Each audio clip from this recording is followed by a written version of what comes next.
Industries association में आप समस्त शेड्यूल कास्ट और शेड्यूल ट्राइब उद्यमियों का हम हार्दिक स्वागत करते हैं। बहुत दिनों के बाद जो है हम इस नए एडिशन के साथ आप लोगों के बीच में उपस्थित हैं। उम्मीद है कि जो है आप लोगों को नया एडिशन जो है उद्यमी पाठशाला का अच्छा लगेगा। मेरे प्यारे दलित आदिवासी उद्यमियों, स्टेक होल्डर, दलित इंडस्ट्रीज एसोसिएशन हर एक रविवार को अपने समुदाय, अनुसूचित जाति जनजाति के लोगों के लिए ऑनलाइन उद्यमी पाठशाला का आयोजन करता है, जिसमें उद्योग, वाणिज्य, व्यापार से संबंधित विभिन्न योजनाओं और नीतियों को जो केंद्र और राज्य सरकार से संबंधित होता है उस चीज़ों को लेकर करके आप लोगों के बीच में आता है। जो कुछ भी आप यहाँ सीखते समझते हैं अपने समुदाय में प्रचार प्रसार और वितरित करने का प्रयास करेंगे। दलित इंडस्ट्रीज एसोसिएशन की इस ऑनलाइन उद्यमी पाठशाला में बैठने के लिए कुछ सूचनाएं। आप जो है जब इस ऑनलाइन उद्यमी पाठशाला को देख रहे हैं तो आप कॉपी कलम अपने साथ में रखेंगे। जो कुछ भी यहाँ से पढ़ाया और समझाया जाएगा उसको आप अपने जो है कॉपी में राइट डाउन करेंगे।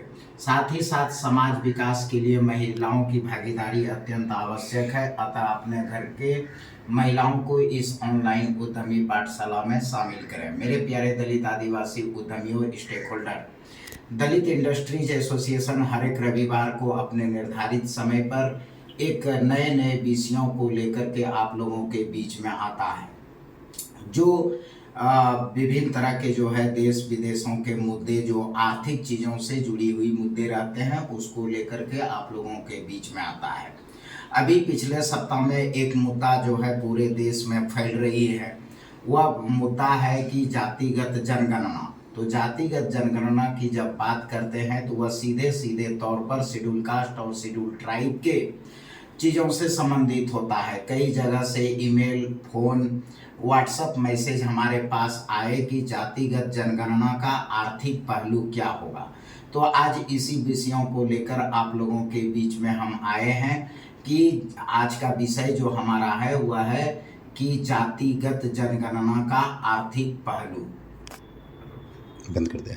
हम जो है बात करेंगे मुख्य बिंदु पर। जो आज हमारा सब्जेक्ट है कि economic aspects of caste census, यानी कि जातिगत जनगणना का जो आर्थिक पहलू है उस बिंदु पर बात करेंगे। मेरे प्यारे दलित आदिवासी उद्यमियों, स्टेक होल्डर, यदि ग्लोबलाइजेशन यानी भूमंडलीकरण के दौर में, निजीकरण के दौर में, उदारीकरण के दौर में, बाजारीकरण के दौर में यदि आप यह सोच रहे हैं कि जातिगत जनगणना करने के बाद ओबीसी की संख्या, शेड्यूल कास्ट की संख्या, शेड्यूल ट्राइब की संख्या, माइनॉरिटीज की संख्या बढ़ेगा और हमको क्या होगा कि समानता का जो है अवसर मिलेगा कि जहां जहां जो है यानी कि जिसकी जितनी जनसंख्या भारी उतनी उसकी जो है भागीदारी, तो आपसे बढ़कर मूर्ख और बेवकूफ कोई नहीं होगा। इस चीजों को इस प्रकार से आप समझ सकते हैं कि जितना बड़ा जो है जमीन होगा उसमें जो है भवन जमीन से छोटा होगा। जितना बड़ा भवन होगा उसमें दरवाजे जो है भवन से छोटा होगा। जितना बड़ा दरवाजा होगा उसमें ताला जो है वह दरवाजे से छोटा होगा। और ताला से जो है जितना बड़ा ताला होगा उसकी चाबी छोटी होगी।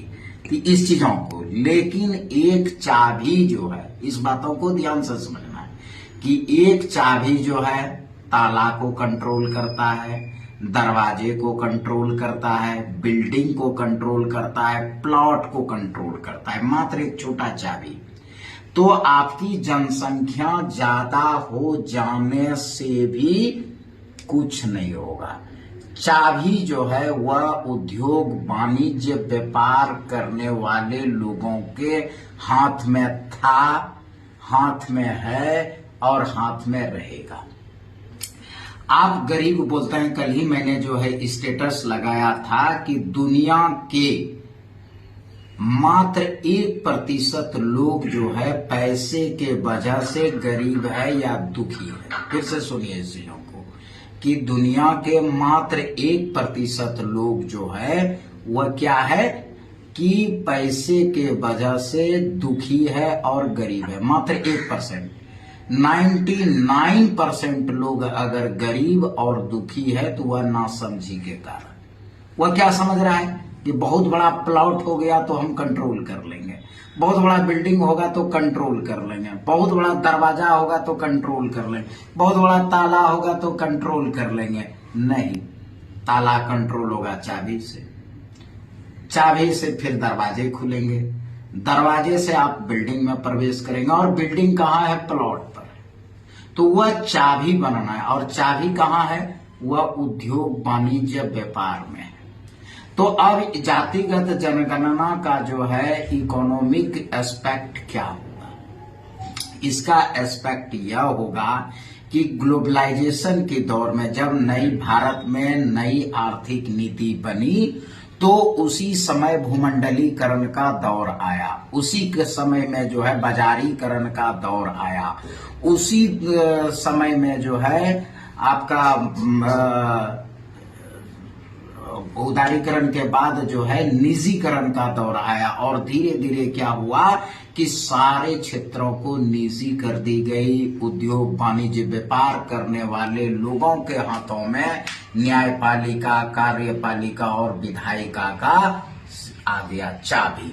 तो चाबी से क्या है कि सारे चीज कंट्रोल जो हो रहा है वह चाबी से हो रहा है। अब उस दौर में अगर हम जाएंगे कि 51 से लेकर के आज तक क्या हुआ, आज आप तो क्या करने लगे कि आरक्षण के आधार पर सरकारी नौकरी, आरक्षण के आधार पर नेतागिरी, इतने समय रहे सीमित। लेकिन नहीं, उन लोगों ने क्या किया कि उद्योग वाणिज्य व्यापार के माध्यम से सारे चीजों का कंट्रोलिंग अथॉरिटी जो है अपने हाथ में रखा, चाबी जो है अपने हाथों में रखा। तो जब अब क्या हो गया कि वहां जो है उद्योगपति बिजनेस घराने को एक बहुत बड़ा जो है गुलामों की आवश्यकता है। आप क्या समझ रहे हैं कि जातिगत जनगणना से हमको क्या होगा? अवसर की समानता मिलेगा? नहीं, सरकार उस पर काम नहीं कर रहा है। भूमंडलीकरण का दौर है, लाभ और हानि के आधार पर हम आपको कितना लाभ दे सकते हैं, आप हमको कितना लाभ दे सकते हैं। वर्तमान सरकार या वर्तमान जो राजनीतिक दल है, जो राजनीति का ताना बाना है, न्यायपालिका है, कार्यपालिका, वो सारे के सारे पूंजीपतियों के इशारे पर घूम रहा है। तो पूंजीपति उसको क्या करता है? लाभान्वित करता है।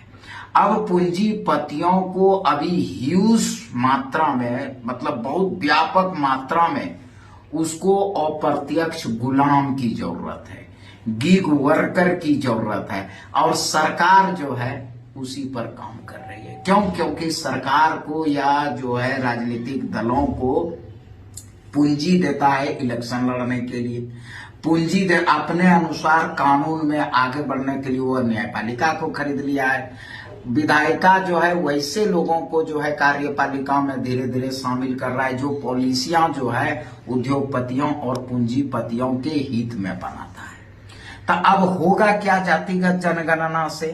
जातिगत जनगणना, ये YouTube का वीडियो भी रहेगा, हम भी रहेंगे, आप भी रहेंगे। उस समय इसका जो है तहकीकात कर लीजिए। हिंदू राष्ट्र बनाएगा? बिल्कुल नहीं। हिंदू को बढ़ाया जाएगा? बिल्कुल नहीं।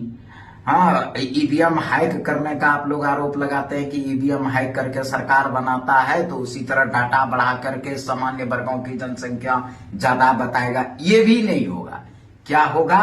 जातिगत जनगणना के जस्ट बाद आपको बेवकूफ बनाने के लिए, चूंकि आप तो पैदाइशी बेवकूफ हैं, SC ST OBC तो पैदाइशी बेवकूफ है, वो उसको आरक्षण और ये सब चीजों के अलावा कुछ दिखाई नहीं पड़ता है। वो क्या करेगा? जाति जनगणना को कंप्लीट करने के जस्ट बाद वह क्या कहेगा कि तुमको हम आरक्षण देंगे। कहां आरक्षण देंगे? तो निजी क्षेत्रों में। जो तुम्हारा दलाल, जो आरक्षण वाला दलाल है, जो रिजर्व सीट से जाकर के, वो दलाल क्या बोलता है वहां कि सरकारी क्षेत्रों में आरक्षण हमको मिला था, प्राइवेट क्षेत्रों में आरक्षण नहीं मिला है। जस्ट क्या करेगा कि जातिगत जनगणना होने के बाद वह क्या करेगा कि प्राइवेट सेक्टर में रिजर्वेशन देगा। क्यों? क्योंकि उद्योगपतियों और पूंजीपतियों को अभी व्यापक मात्रा में जो है गीग वर्कर्स और इनडायरेक्ट स्लैब की जरूरत है, मतलब गुलामों की जरूरत है, मजदूरों का जरूरत है। आपका स्कूल, सरकारी स्कूल क्या कर रहा है कि वहां जो है गीग वर्कर और इनडायरेक्ट स्लैब पैदा कर रहा है, मतलब अप्रत्यक्ष गुलाम पैदा कर रहा है, और वह क्या कर रहा है, गीग वर्कर्स पैदा कर रहा है।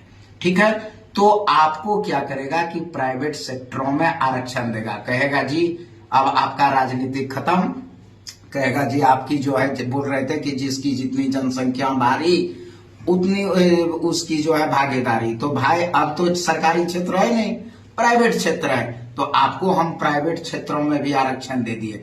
अब वहां आप जो है माना 3rd ग्रेड और 4th ग्रेड में जो है नौकरी कीजिए। ठीक है, क्यों? क्योंकि आप सरकारी स्कूल से पढ़े लिखे लोग हैं, आपने जो है रिजर्वेशन इन एजुकेशन लिया है। भाई सरकारी स्कूल में, सरकारी कॉलेज में पढ़ने का रिजर्वेशन ऑफ एजुकेशन है ना, और सरकारी में जो है कैसा उसका स्तर है एजुकेशन का, वह 3rd ग्रेड और 4th ग्रेड प्रोडक्शन कर रहा है। और जो बड़े स्कूल, प्राइवेट स्कूल है, वहां कौन पैदा कर रहा है, मैनेजर। तो मैनेजर फिर वही सामान्य वर्ग वाले रहेंगे और 3rd ग्रेड 4th ग्रेड पर आप रहेंगे। वहां जो है आपका लोकसभा, राज्यसभा, विधानसभा और विधान परिषद में आपका जो है संख्या वहां रहेगा, लेकिन किसके इशारे पर वो काम करेगा, पूंजीपतियों के इशारे पर काम करेगा। यानी जातिगत जनगणना जो है वह प्राइवेट सेक्टर, जो बड़े बड़े औद्योगिक और पूंजीपति घराने हैं, उनका जो है वर्कर्स को पूरा करने के लिए ये करवा रहा है। और इसके जस्ट बाद जो है प्राइवेट में जो है आपको क्या कर देगा। और भूमंडलीकरण के दौर में इतनी बेवकूफाना जो है कमेंट्स देना, इतनी बेवकूफाना सोच, ये अच्छी बात नहीं है। हम पुनः जो है दलित इंडस्ट्रीज एसोसिएशन के माध्यम से अपने समुदाय, अनुसूचित जाति जनजाति के लोगों को वार्न करना चाहता हूं, चेतावनी देना चाहता हूं, सावधान करना चाहता हूं कि ज्यादा खुश होने की कोशिश मत करिए कि जिसकी जितनी जनसंख्या भारी उतनी उसकी भागीदारी। ये कब था? 90 के पहले। अगर 90 के पहले जातिगत जनगणना हो जाती, नई आर्थिक नीति आने से पूर्व हो जाती, तब यह लाभ होता।